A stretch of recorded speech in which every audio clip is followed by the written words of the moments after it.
Maro ny olona no miankin-doha amin'ny fandraisana na ny fisotroana enina ny fisotsondromana ireny Zava Mahadomelina ireny mihitsy aza.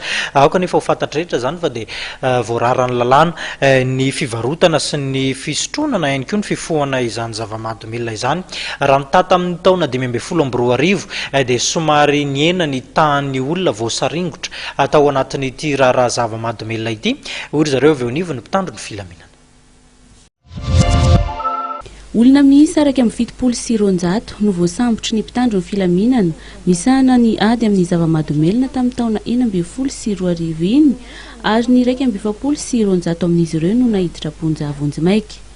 Ny ena ny tranga hita tamin'ny taona 20 sy 20 iny raha oharina ny tamin'ny taona 20 sy 20 satria nahatratra 750 izany tranga izany. Ireto kosa ireo Zava Mahadomelina tratra nandritra tamin'ny fotoana 20 sy 20 iny.